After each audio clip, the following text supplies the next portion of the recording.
Tonight at 10, Russia warns it will launch strikes on the capital, Kyiv, telling residents to leave their homes. Closing in on the capital, it comes after a Russian missile attack on a television tower in the city, killing 5 people. Satellite images show a Russian military convoy 40 miles long heading for Kyiv, but the Pentagon says the troops may have supply problems. A Russian missile strike targets Ukraine's second biggest city, Kharkiv. At least 10 people are killed. The blast in the city's cultural center, Freedom Square, damaged government offices. Ukraine's president accuses Russia of war crimes. Kharkiv and Kyiv are the most important targets for Russia now. The terror is aimed at breaking us, breaking our resistance.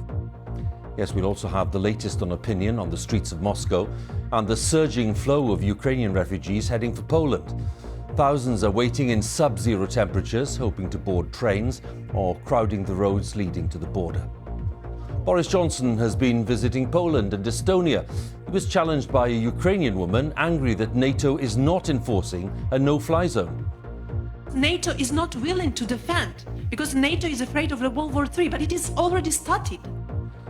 And the UK policy on granting visas for Ukrainians is adjusted again, following more criticism of the government's approach.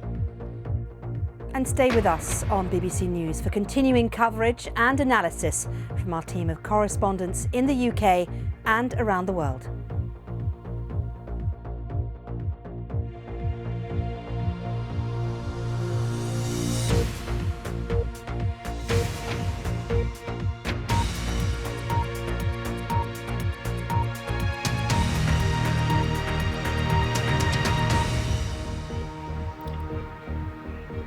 Good evening. We're live in the Ukrainian capital, Kyiv, in an underground shelter.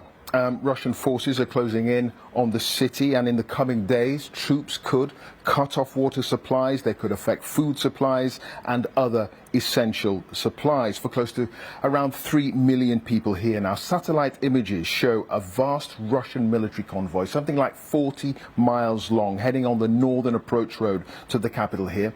And Russia's defense ministry has urged citizens living near government buildings and other official sites to leave their homes. Moscow says it's going to use high-precision airstrikes and that they could come soon. Now, in Kharkiv, Ukraine's second biggest city to the east, there was a huge explosion today after a Russian missile hit the regional government's headquarters. Now, on this, the 6th day of the invasion, Russia is now in full control of significant parts of Ukrainian territory, shown here in red, with fighting in several key cities and in other areas, which is ongoing. Now, in a specially extended 10 o'clock news, we'll have the very latest from the capital. We will be looking at the situation in Kharkiv, and there'll be more on the humanitarian crisis that's unfolding across the border. But first, on the continuing assault of the Russian army, let's get the latest from Olegiri.